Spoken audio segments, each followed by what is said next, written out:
Imagen en directo de protestas que continúan en París, esta vez por fuera del Museo del Louvre, los trabajadores que protestan en esta ocasión. También dentro del contexto de protestas generales, de manifestaciones en el país galo por la reforma de las pensiones que ha aprobado el gobierno de Emmanuel Macron. Las protestas se han seguido repitiendo en buena parte de la geografía francesa durante este fin de semana.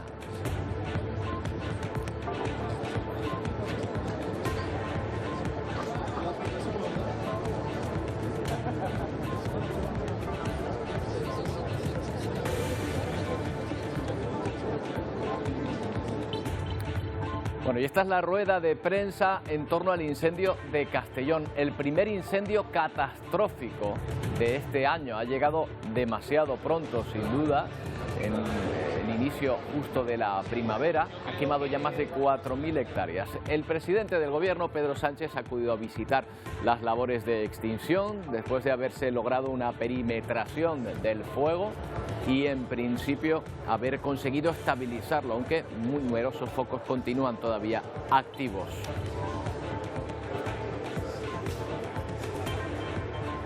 Bueno, y una protesta, otra más que se está celebrando ahora también en directo, esto es Israel.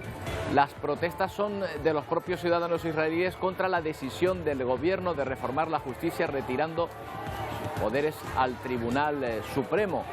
Una labor criticada incluso por el ministro de Defensa, que ha sido destituido por ello, pero es que el propio presidente de la República de Israel ha protestado, ha mostrado su disconformidad con esta medida y ha pedido al gobierno del primer ministro Benjamín Netanyahu que dé un paso atrás. Entre tanto, se estima que en las últimas manifestaciones han participado más de 600.000 personas.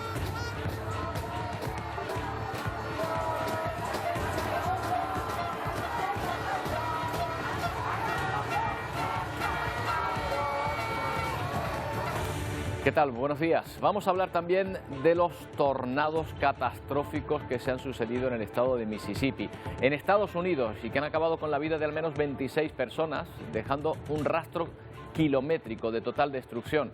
La zona más afectada por los tornados es una zona pobre, donde miles de personas han visto cómo literalmente su casa volaba por los aires. Los tornados mortales son relativamente frecuentes en Estados Unidos, aunque es más extraño que se dé esta sucesión de tornados que han arrasado la zona. El gobierno ha aprobado ya una declaración de emergencia para ayudar a los condados más afectados por la catástrofe. Y otra imagen de desolación, la que deja la ciudad de Bakhmut. Aquí ven estas imágenes aéreas de dron que el ejército ruso tampoco ha podido tomar. Los últimos informes indican que los rusos rebajan el asedio sobre esta ciudad, hoy totalmente destruida, muy importante por su valor estratégico para el suministro de tropas. De confirmarse, sería otra victoria moral contra un Vladimir Putin que busca en la amenaza nuclear compensar las continuas derrotas de su ejército. Su siguiente movimiento en este sentido ha sido el despliegue de armas atómicas en la vecina Bielorrusia. Bueno, y vamos a hablar también de los últimos movimientos en el gobierno estatal. Esta mañana hemos visto además cómo en directo el propio Pedro Sánchez hablaba de esos cambios de gobierno que afectan a Canarias directamente, porque el sustituto de Reyes Maroto, la ministra de Industria, Comercio y Turismo, es el canario Héctor Gómez. José Manuel Millones será por su parte el sustituto de Carolina Darias al frente de Sanidad. Silvia Mascareño, una crisis de gobierno con la mirada puesta en las elecciones del 28 de mayo. Sí, tal como estaba previsto, Sánchez ha aprovechado un hueco en su apretada agenda esta semana. Recordemos que viaje a China para acometer esa mini crisis de gobierno y dar salida a dos de las ministras que además son candidatas a las municipales del próximo 28 de mayo. Maroto aquí en Madrid y Darias candidata a Las Palmas de Gran Canaria. Las nuevas incorporaciones son, como decía, José Manuel Millones, nuevo ministro de Industria, nuevo ministro de Sanidad, y Héctor Gómez Canario, nuevo ministro de Industria y Turismo. Un Héctor Gómez conocido en la política canaria, no solamente por su trayectoria en política local, en Guía de Isora, también fue director de Tour España y hasta hace no demasiado tiempo portavoz del Grupo Parlamentario Socialista aquí en el Congreso de los Diputados. De hecho, muchos atribuyen ese nombramiento como ministro como un premio de compensación por la salida abrupta de esa portavocía. Ambas, los nuevos ministros, Tomarán posesión o jurarán y prometerán su cargo mañana a las 8 de la mañana en el Palacio de la Zarzuela ante el rey. Después recogerán sus respectivas carteras de manos de sus antecesores y participarán por primera vez en el Consejo de Ministros. Como decía, Sánchez deja así cerrado su nuevo gobierno para afrontar la recta final de la legislatura, una recta final marcada por las citas electorales. El nuevo ministro de Industria, Comercio y Turismo será Héctor Gómez Hernández y, en segundo lugar, el nuevo ministro de Sanidad será José Manuel Miñones Conde. Los nuevos ministros conocen muy bien los ámbitos donde ahora desempeñarán sus tareas. En ambos casos les avala la experiencia y sus cualidades. Atentos también a las bolsas europeas esta mañana, sobre todo al impacto que puedan tener las dudas en torno a algunos bancos teóricamente fuertes, como el Deutsche Bank. El mercado está más tranquilo hoy en lo que respecta a esta crisis bancaria. Las amenazas en torno a Deutsche Bank en bolsa parecen haber quedado atrás. La entidad alemana arranca la semana con un alza cercana al 2%. Buenas noticias para la bolsa después de que el viernes cerrara con una caída del 8,5%, arrastrando además al resto de entidades europeas. El temor sobre la situación del banco alemán parece ir a menos y además este lunes se ha conocido que Estados Unidos ya ha encontrado comprador para el quebrado Silicon Valley. Quizá la tormenta financiera comience a amainar. ¿Cómo repercute esta situación en la bolsa española? Bueno, pues el IBEX 35, aquí tenemos la imagen en directo, ha empezado la semana en positivo y, como ven, con una ligera tendencia al alza. Ahora está por encima de los grandes bancos que el viernes se habían visto arrastrados por las caídas de Deutsche Bank, como decimos. A esta hora están teniendo comportamientos dispares. El Banco Santander y BBVA, por ejemplo, se mueven en verde con subidas que, eso sí, no alcanzan la recuperación todavía que está viviendo, por ejemplo, el banco alemán, pero CaixaBank y Banco Sabadell siguen todavía en rojos, con caída en torno al 1% negativo. Así está la situación. Precisamente en Alemania, por cierto, los ciudadanos tendrán que soportar una huelga a la que están llamados unos 5.000 trabajadores de los servicios públicos en hospitales, sistema ferroviario, correos, para pedir aumentos salariales. La huelga nacional ya está paralizando gran parte del país, sobre todo en los transportes. Ayer los paros se iniciaron con el aeropuerto de Múnich, provocando múltiples cancelaciones. Los empleados públicos piden un incremento de entre el 10 y el 12% de los salarios en la media de sueldos de Alemania. Esto supondría entre 500 y 650 euros más al mes para afrontar los efectos de la inflación en la economía.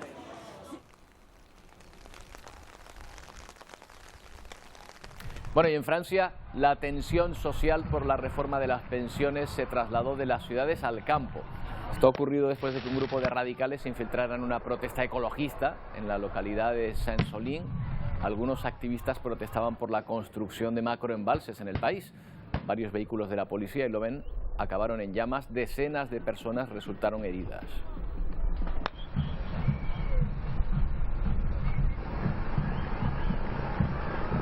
Y más protestas, esta vez en Israel. Nada menos que 600.000 personas han salido a la calle para protestar por la reforma judicial que pretende el gobierno, retirando potestades al Tribunal Supremo. El primer ministro destituyó al titular de defensa por criticar el proyecto, pero ahora es el propio presidente del país quien pide a Benjamin Netanyahu que la retire. Bandera en mano y al grito de democracia, más de 500.000 de manifestantes han tomado las calles de Israel para protestar contra la reforma judicial de Netanyahu. El detonante, la destitución del ministro de Defensa, crítico con el proyecto. Estamos aquí por la democracia, dice esta activista. No tenemos otra opción que luchar, afirma este otro. La mayoría considera que Benjamin Netanyahu no está cualificado para seguir en el poder. Las manifestaciones se han repetido de punta a punta del país. En Tel Aviv, un multitudinario grupo de activistas ha bloqueado la autopista. En Jerusalén, las masas han logrado romper uno de los cordones de seguridad próximos a la residencia del primer ministro. Decenas de personas han resultado heridas después de que la policía respondiera con cañones de agua. El presidente de Israel, Isaac Herzog, ha pedido al gobierno de Netanyahu que paralice la reforma por el bien y la unidad del pueblo. Y hasta Estados Unidos, fiel aliado de Tel Aviv, ha instado a los dirigentes israelíes a alcanzar un acuerdo lo antes posible. Bueno, pues ahí tienen las imágenes en directo ahora mismo de esas protestas que se mantienen en Israel. Lo cierto es que son cientos de miles de las personas que están saliendo a la calle contra esa reforma que pretende eliminar poderes para el Tribunal Supremo, con lo cual debilitaría ese poder judicial, dotando de mayores competencias al Poder Ejecutivo. Una medida que muchas personas consideran antidemocrática, por eso protestan, y una medida contra la que se ha opuesto incluso el propio presidente del país.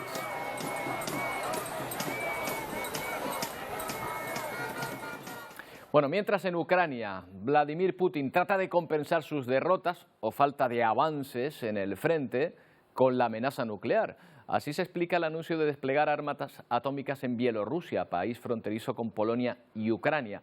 El ejército de Rusia no está pudiendo contra el de Ucrania, pero mantiene el as del armamento nuclear. Estados Unidos estima en 2.000 las ojivas tácticas que Rusia tiene actualmente en funcionamiento.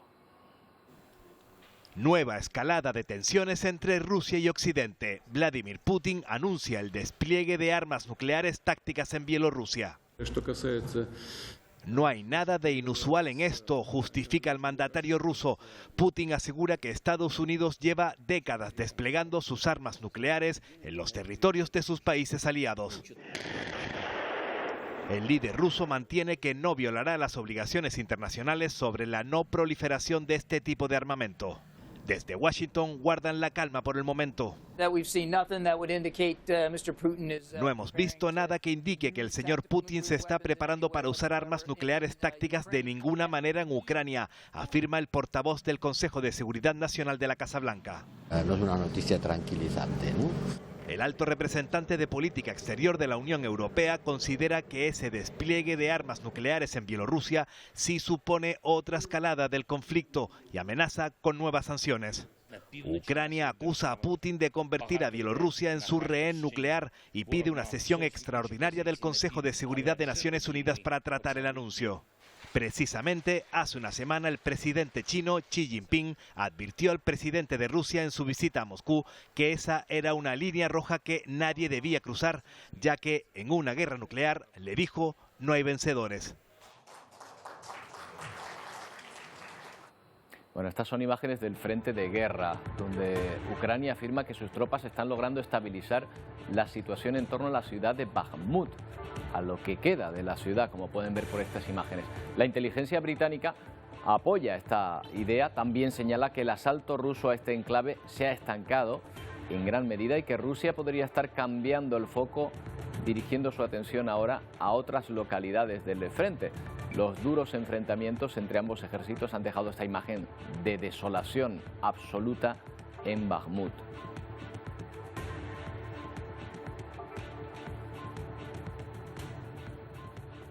Volvemos a nuestro país. Demasiados incendios y sobre todo demasiado pronto. Cantabria amaneció este lunes con 5 incendios forestales activos. Ayer por la tarde ya se contabilizaban 7 en Asturias y continúa el primer gran incendio forestal de la primavera en el este del país. Empezó el jueves en la provincia de Castellón y se extendió hasta Teruel. Todavía hay cientos de evacuados que no han podido regresar a sus casas. Quinto día fuera de sus hogares y aún no hay previsión de organizar la vuelta de los 1.500 vecinos de Castellón, pero todos dan las gracias por la atención que están recibiendo. Estamos muy bien atendidos, por eso y damos muchas gracias a todos. Y ahora los esfuerzos van a ser para recuperar un poco todo lo que teníamos. Lo material se recupera o se pierde o se deja de perder, pero mientras que no haya habido desgracias personales es lo más importante de todo. Estoy agradecidísima. Ya está, no sé qué más decir. Desde el jueves, el fuego ha arrasado más de 4.000 hectáreas con un perímetro de 40 kilómetros y el sábado se extendió a Teruel. Es el primer gran incendio forestal del país en 2023. Y vamos a atender evidentemente a la gente que se ha quedado sin casa. Se trabajará de manera muy íntima para ver qué solución se les puede ir buscando. Ahora el mayor peligro viene determinado por la baja humedad relativa inferior al 20% y las fuertes rachas de viento de más de 50 kilómetros por hora en la zona, donde los medios aéreos continúan realizando descargas. Todo eso no ayuda y por tanto, bueno, pues vamos a seguir trabajando para intentar frenarlo. Unos 500 profesionales han trabajado durante la noche para blindar el perímetro y mantener la línea de protección de las llamas, lo que ha permitido evitar nuevos desalojos.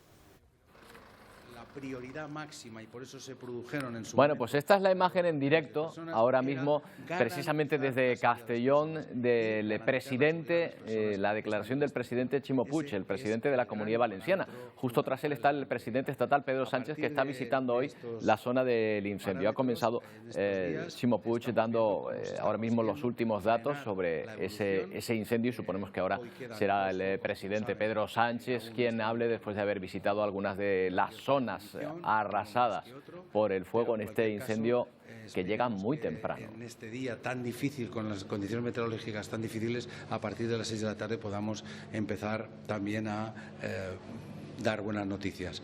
En ese sentido, también en los próximos minutos, las próximas horas, se podrá empezar a desescalar en cuanto a la población que ha sido desplazada. Sin más, reiterar el agradecimiento al presidente por su compromiso con esta tierra, por su solidaridad y sobre todo decirle a los ciudadanos... Pues se confirman los datos que estábamos comentándoles, que parece que durante la noche se ha conseguido estabilizar el incendio y de hecho lo que hemos podido escuchar en estas palabras de Ximo Puig, del presidente de la Comunidad Valenciana, es que efectivamente parece que se va a desescalar en las próximas horas probablemente las medidas frente a ese incendio que puede estar ya en fase de estabilización. Escuchamos al presidente estatal Pedro Sánchez. De marzo estamos saliendo del invierno y ya nos estamos encontrando incendios propios de meses de verano. Y eso tiene mucho que ver con la emergencia climática que está atravesando el mundo y que por desgracia también impacta de manera particularmente intensa en el Mediterráneo y sin duda alguna en la península ibérica y en nuestro país. Creo que las primeras palabras tienen que ser para aquellos que están en primera línea. Los que están ahora mismo defendiendo la vida de muchísimos municipios, de muchísimos de sus habitantes aquí en la comarca, ¿no? Y por tanto mi agradecimiento como presidente del Gobierno y creo que del conjunto de la sociedad española a las fuerzas y cuerpos de seguridad del Estado, a la UME, a los agentes... Bueno, pues ahí está reconociendo el trabajo de todos los servicios, de todos los efectivos que están trabajando ahora para extinguir este incendio. Y ojo, he hecho referencia a una situación de la que vamos a hablar ahora, lo pronto que ha llegado este incendio y esa emergencia climática que podría estar detrás de él. Vamos a ver si es así y lo que nos espera en cuanto al tiempo precisamente en esta temporada, en este verano que parece adelantado. No tardamos, enseguida volvemos.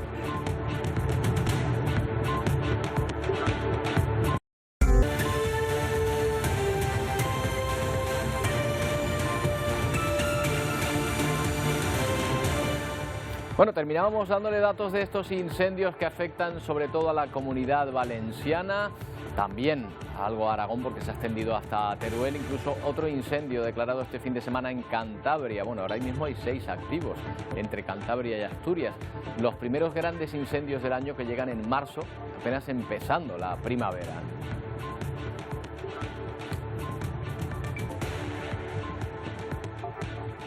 Lo cierto es que parece muy pronto, ¿verdad? También es pronto para tener estas temperaturas. Y hemos escuchado al presidente estatal hablando de emergencia climática. Vamos a ver hasta qué punto esto es cierto. José Miguel Viñas es experto en Meteorred. ¿Qué tal, José Miguel? ¿Cómo estás? Buenos días. Hola, ¿qué tal? ¿Cómo estáis? Buenos días. Bueno, esto se ha adelantado demasiado, ¿verdad? Ya no solo la temporada de incendios, sino la llegada, digamos, de este verano absolutamente adelantado, ¿o no? ¿O esto es más normal de lo que pensamos? Sácanos de dudas. Sí, no es normal. Ciertamente nos está llamando la atención porque no es lo habitual estar en el mes de marzo y hablando de temperaturas de 30 grados y no justamente ahora en este episodio que está empezando, sino ya incluso a principios de mes, pues ya tuvimos en algunas zonas de la península ese valor, ¿no? Esto lo que nos está indicando claramente es que se está pues acelerando de alguna manera el calentamiento global y que se está manifestando de esta manera, con temperaturas impropias del mes de marzo, más características quizá de abril, incluso mayo, ¿no? Claro, también la sequía juega un papel importante aquí, porque un incendio no es solo que haga calor en un momento determinado, sino que el terreno esté más seco de lo habitual, ¿verdad? Efectivamente, es una combinación, podemos decir que perversa, ¿no? El que haya unas temperaturas tan elevadas que dificultan la extinción de un incendio y que además el suelo y el ambiente en general esté tan seco. Cuando se dan esas dos combinaciones, pues la sequía y las altas temperaturas, pues cuando se producen incendios, lamentablemente, si son de gran magnitud, son difíciles de controlar y que al final no tengan una extensión ciertamente considerable. Claro, y nos sorprende también la zona donde se está produciendo, José Miguel. Cantabria y Asturias, por ejemplo, ahora mismo, todavía Valencia todavía es más habitual, pero ni siquiera la zona húmeda de nuestro país se está salvando de esta sequía. Bueno, allí el impacto no es tan grande como en otras zonas, pero venimos arrastrando un déficit hídrico que se puede prácticamente generalizar a la mayor parte del país. Quizá la excepción ahora es Galicia, por allí sí que están entrando bastantes frentes que están dejando lluvia y en algunos momentos abundante, pero en el resto del país prácticamente llevamos mucho tiempo sin llover, o al menos sin llover de manera importante o nevar, y eso pues se está reflejando ahora mismo con un terreno ya que empieza a estar seco, ya empezamos a entrar en una época del año en la que la insolación empieza a ser ya considerable, y en definitiva pues estamos viendo algo que efectivamente no tendría que ocurrir ahora, sino pues más bien cerca del verano. Claro, estamos acabando marzo, todavía no hemos terminado marzo, esta semana se van a ir alcanzando temperaturas superiores a los 30 grados. En sus modelos de previsión, ¿se establece que vaya a ser una primavera también cálida durante toda la estación?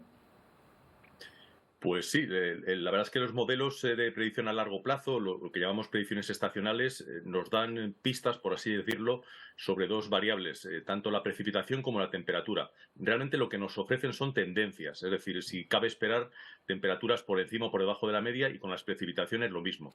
Y si hay una señal clara en las predicciones de esta estación en la que estamos empezando a avanzar, en la estación de la primavera, pues es que va a ser cálida. Va a ser cálida para el conjunto de España peninsular y Baleares, y va a ser particularmente cálida en el archipiélago canario, que es donde la señal de esa anomalía cálida aparece más marcada. Es decir, que si se cumple al final esa predicción de tendencia de temperatura, pues tendremos en Canarias una primavera con temperaturas, no todo el rato, pero durante bastantes momentos de la estación, bastante por encima de la media. Y en cuanto a las precipitaciones, pues la señal ya no está tan clara, pero en cualquier caso no parece nada probable que vayamos a tener lo que haría falta, que es una primavera lluviosa. Así que lloverá en algún momento, pero no parece que vaya a llover por encima de lo normal. Claro, y dice que particularmente en Canarias prevén ahora una temperatura de verano prácticamente, en esta primavera ya adelantada.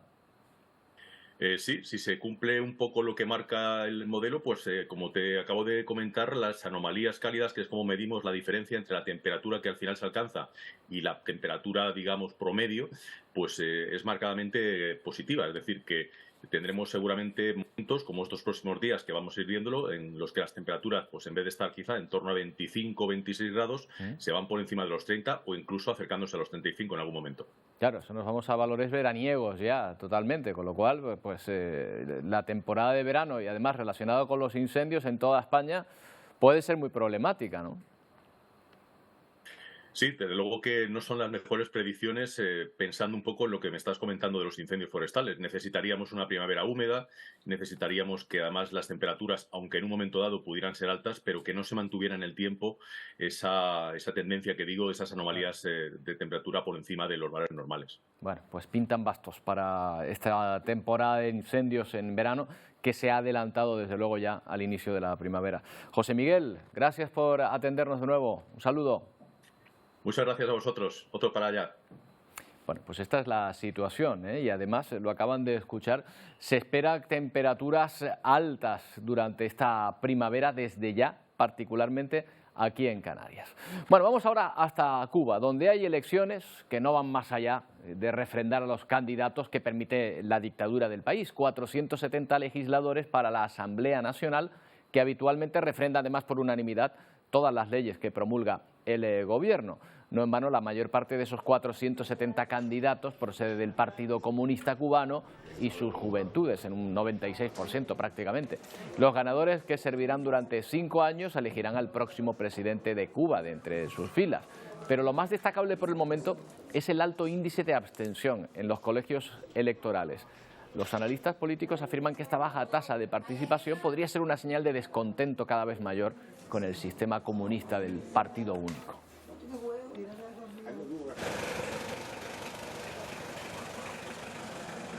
Bueno, seguro que recuerdan aquellos meses de confinamiento en los que era necesario tener un dispositivo y buena conexión de Internet para seguir con nuestras vidas, aunque fuese solo a través de las pantallas. En estos años, gracias a la tecnología virtual y de la realidad aumentada, se han desarrollado entornos tridimensionales inmersivos, lo que muchos llaman ya metaverso, que vamos a tratar de explicar.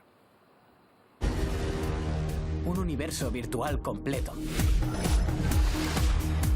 Muchas películas han hablado de este concepto de mundo virtual que comenzó con la novela Snow Crash hace 30 años. A través de unas gafas de realidad virtual podemos movernos en un universo paralelo e interactuar dentro de él.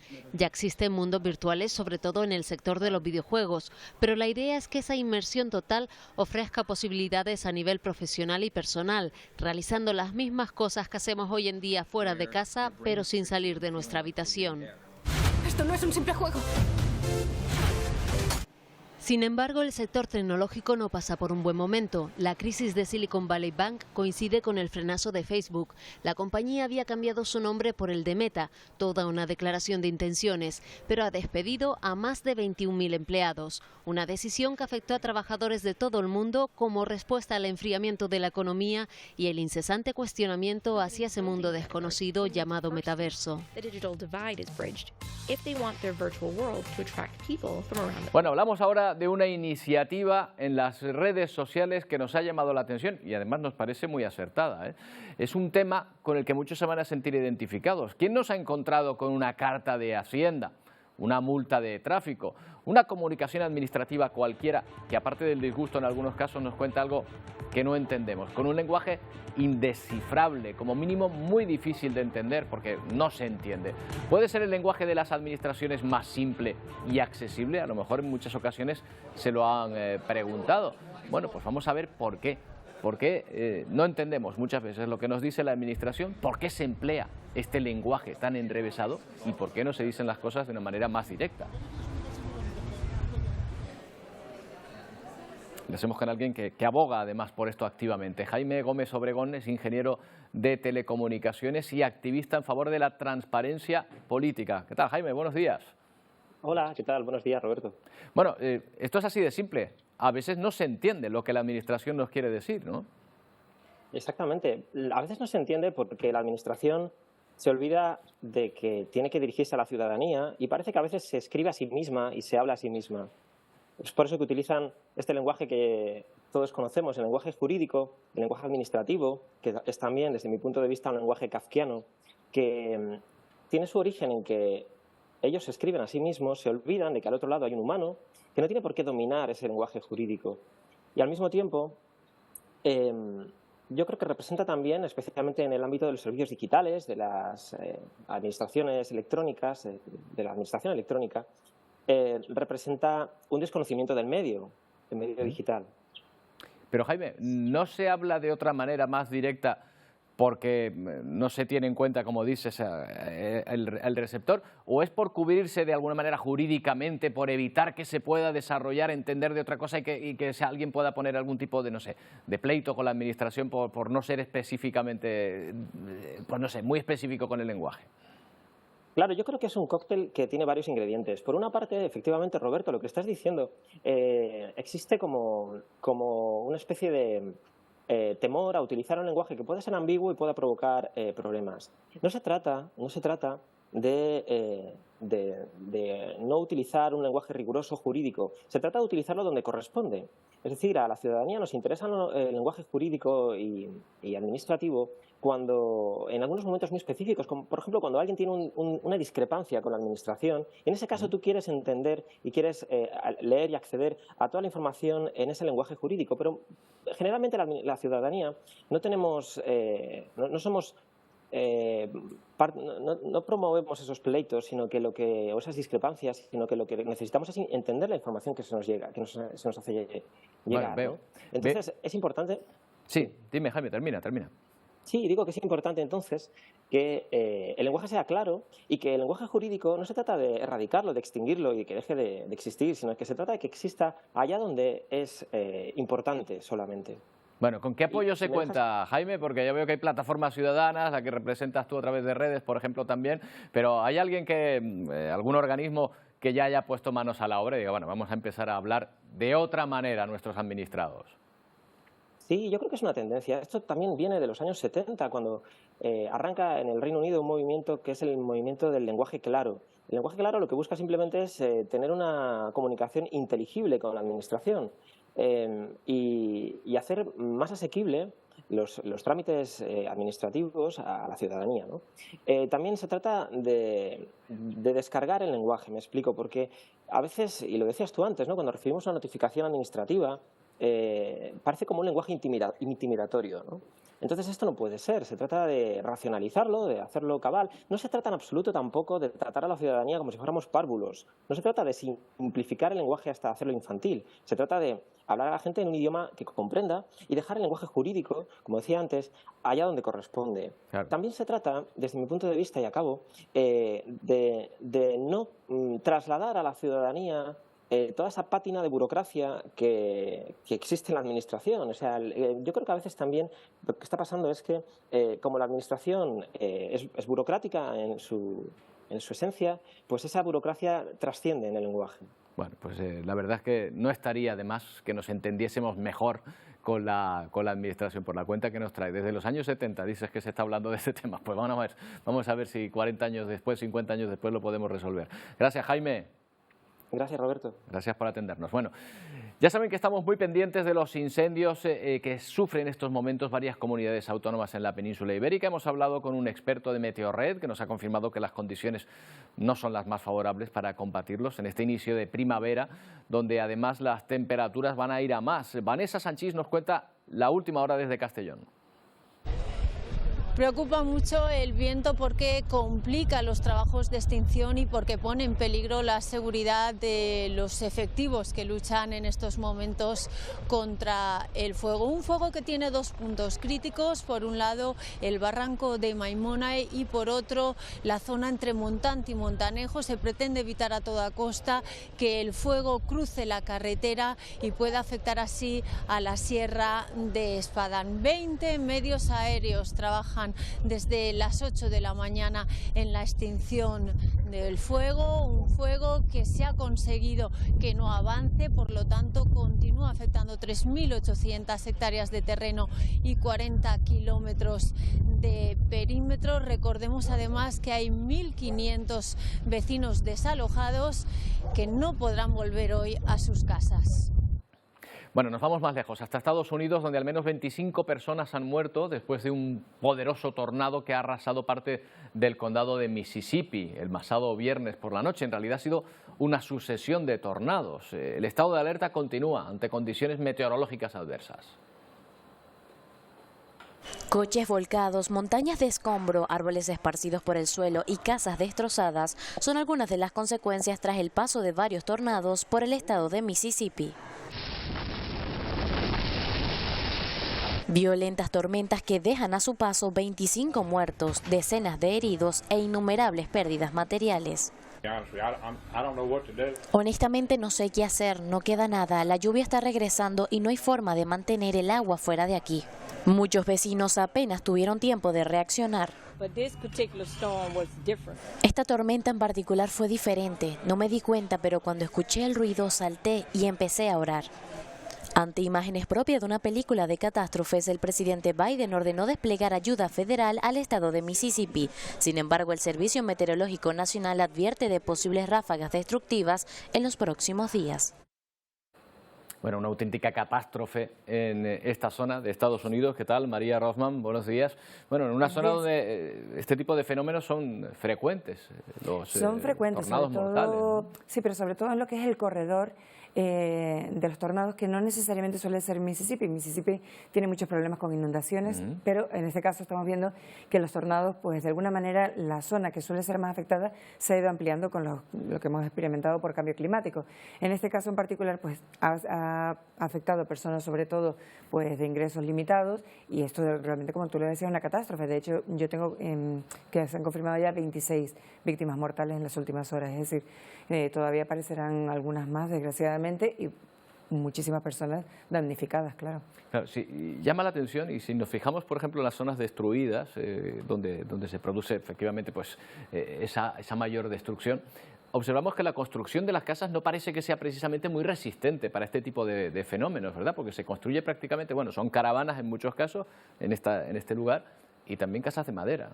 Sí, en Estados Unidos vemos que las casas móviles, estas que son como caravanas, son bastante frecuentes, sobre todo entre personas de bajos recursos, pero las casas de madera es algo que comentamos constantemente, es como los tres cerditos, parece que no aprenden nunca, y se siguen construyendo las casas de madera, no importa que sean mansiones, estamos hablando de casas de millones de dólares, siguen siendo construidas de madera. ¿Por qué? Porque la materia abunda, es barata y porque las casas se levantan con mucha rapidez y la gente no tiene esa sensación de permanencia en un lugar. La gente se muda muchísimo y no tienen ese concepto de crear cosas para que duren, sino cosas prácticamente de crear y tirar.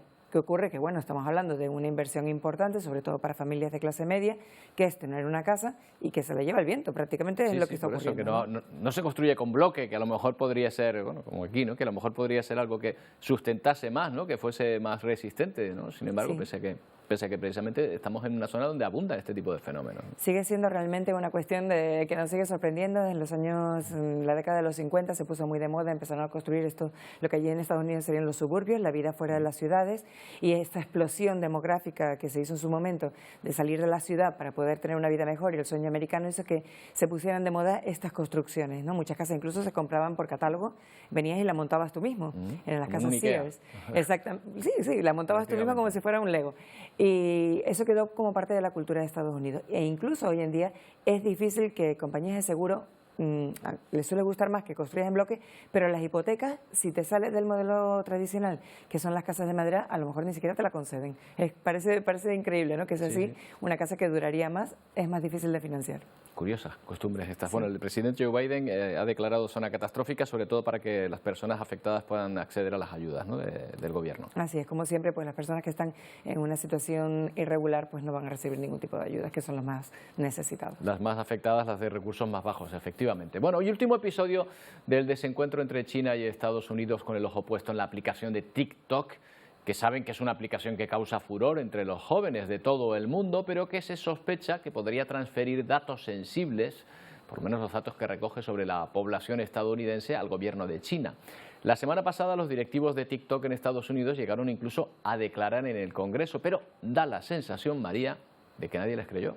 De que nadie les creyó, efectivamente. El alto ejecutivo Xu Chu se presentó en esta audiencia, intentó convencer a los legisladores, lo interrumpieron muchísimas veces diciendo que no creían lo que estaba diciendo. Y la cuestión es que por mucho que TikTok diga que no tiene ese tipo de lazos con el gobierno chino, que diga que no va a transferir esos datos, que se ha gastado billones de dólares, miles de millones de euros en proteger los datos, pues sigue creando muchísima desconfianza el hecho de que no haya TikTok en China, por ejemplo, y que estos datos, pues al fin y al cabo, ¿a quién van a pertenecer? Porque con el gobierno chino, pues siempre pueden tirar un poquito digamos, el collarín de todos estos grandes empresarios y decirles, entréganos lo que nos hace falta.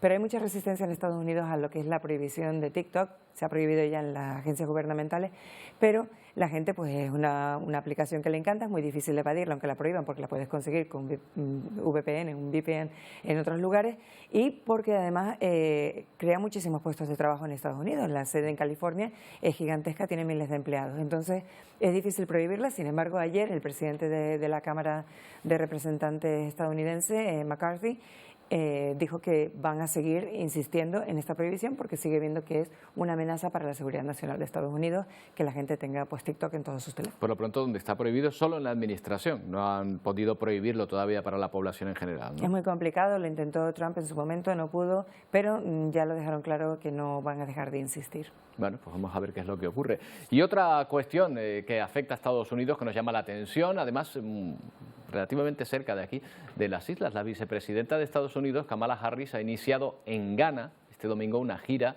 por 3 países de África. La visita es parte del impulso diplomático que pretende la administración Biden para profundizar los lazos con el continente en medio de la competencia de China y Rusia, ojo, que está ocupando espacios que está abandonando, por otro lado, la Unión Europea, la retirada, por ejemplo, de Francia, de Mali, de buena zona de buena parte de la zona del Sahel, que está siendo ocupada por Rusia. Bueno, además la semana pasada había incluso maniobras de Ghana y Estados Unidos, maniobras conjuntas.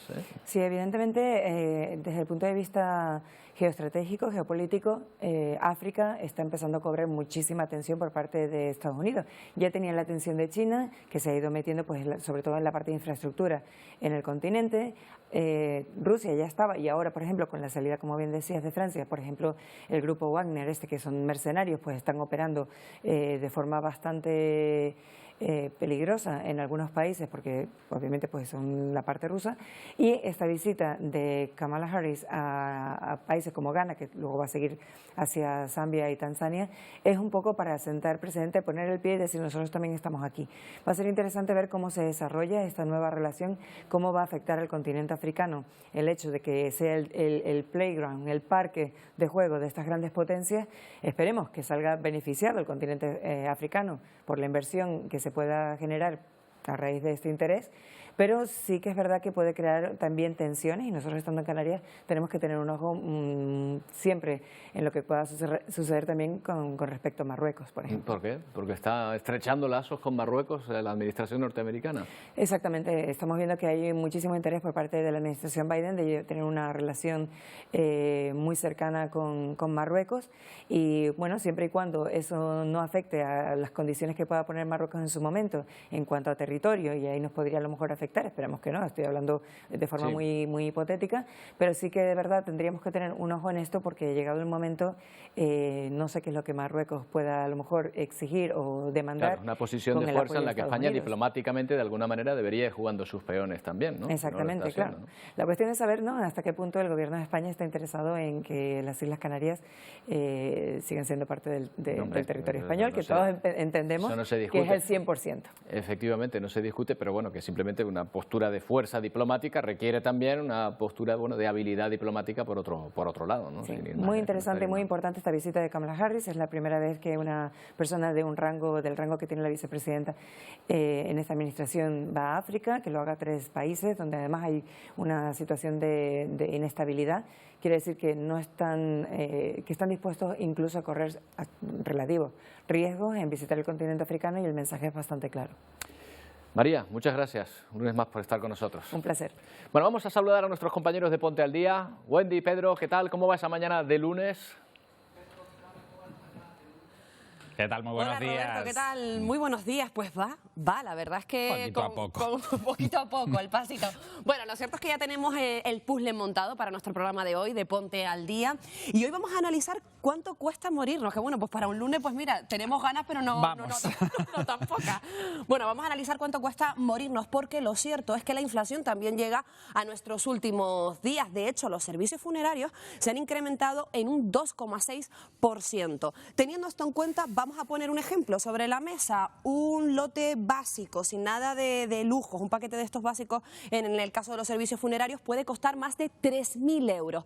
Teniendo este dato sobre la mesa, sale a cuenta, sale rentable firmar precisamente un seguro de decesos. Hoy vamos a analizar este asunto con un experto abogado en la materia, y de momento lo que está claro es que el cielo puede esperar. Nosotros continuamos. El cielo puede esperar, lo que no puede esperar es la vigilancia y la protección de nuestros espacios naturales. Experiencia piloto, la del Cabildo de Gran Canaria, mediante la utilización de drones para controlar el tránsito de personas en las dunas de Maspalomas, una situación que ya ha arrojado incluso alguna que otra multa. Y también nos vamos a hacer eco de la protesta sonora de los vecinos de El Médano, en el sur de la isla de Tenerife, que están cansados de la contaminación que se produce en sus aguas, en sus costas, principalmente por los vertidos. Estas son algunas de nuestras piezas del puzzle de hoy. Nos queda la más importante. Ustedes a las 12 aquí en punto. Comienza Ponte al Día. Hasta ahora. Hasta ahora. Bueno, hasta ahora, compañeros. Bueno, nos fijamos ahora en una niña de Cantabria que se ha convertido en toda una influencer en redes sociales, por ejemplo en Instagram, donde suma ya 10.000 seguidores. Superlu, ahí se llama su cuenta, cuenta el día a día de su discapacidad.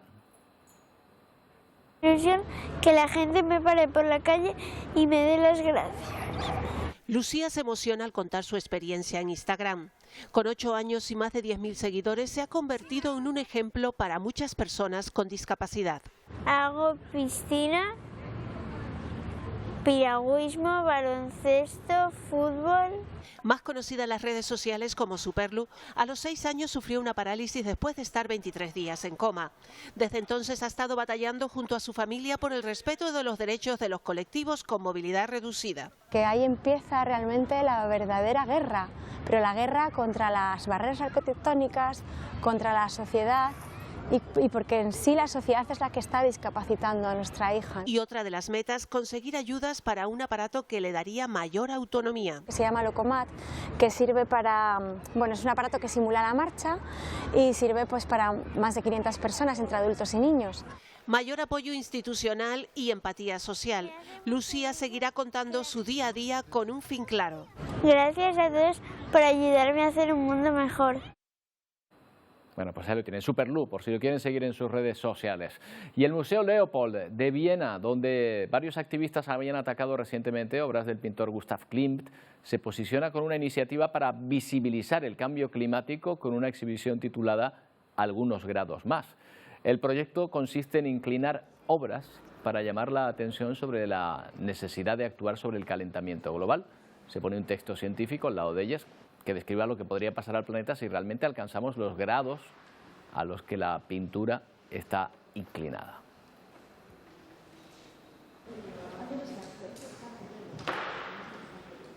Bueno, eso es insoportable para las personas que les gusta poner los cuadros absolutamente nivelados, ¿verdad? Y ahora les preguntamos una cuestión a la que seguro que nos van a contestar que sí, la mayoría. ¿Les gusta el flan? Bueno, pues vamos a presentarles a un octogenario japonés que se ha hecho popular gracias a su habilidad para servir este postre.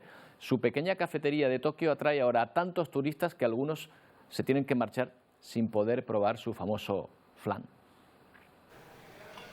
Con este rápido movimiento de su mano derecha, a sus 80 años, Shisuo Mori sirve unos 50 flanes al día. Esta habilidad, desarrollada durante el medio siglo que lleva abierta su pequeña cafetería de Tokio, la ha valido para atraer a nuevos turistas gracias a los vídeos que los propios comensales difunden en las redes sociales. Mori piensa que es un poco extraño que en la puerta de su cafetería haya cola todos los días y escucha de sus clientes que es famoso en internet, pero él ni siquiera tiene teléfono móvil. Este hombre cuenta que fue con un amigo desde Abu Dhabi para probar el popular flan y cuando llegó había un letrero en la puerta diciendo que se habían agotado. Pues esta delicia de postre la disfrutan solo aquellos que consiguen sentarse en uno de los 24 asientos del pequeño local de Mori. Qué buena pinta esos flanes. Bueno, el polémico traslado de la capital de Indonesia de la isla de Jabala de Borneo ha provocado también una amenaza para la fauna endémica de esta isla, donde se encuentra una de las selvas tropicales más grandes del mundo. Algunas de las especies que podrían verse afectadas, que están ya además en peligro de extinción, son el mono de nariz larga, los orangutanes o el oso malayo de Borneo. El gobierno ha prometido proteger la vida silvestre y reforestar gran parte del proyecto. Se calcula que unas 260.000 hectáreas de terreno selvático podrían verse afectados. Y ya que hablamos de animalitos, miren el susto que se llevaron algunos vecinos de Seúl, en Corea del Sur, cuando caminando tranquilamente por la calle se toparon con esa cebra desbocada. El animal se había escapado de un zoológico local, estaba campando a sus anchas por las calles de ese barrio de Seúl. Los equipos de rescate tuvieron que rodearlo en un callejón para poder dispararle un dardo tranquilizante y devolverla en un camión a su casa. La cebra fue devuelta sana y salva a ese parque del que había escapado. Bueno, y para terminar hoy, imágenes espectaculares del descenso en bicicleta de la final de la Red Bull Cerro Abajo, que se celebró en Guanajuato, en México. Ahí ven la particular pista de carreras para estas bicicletas.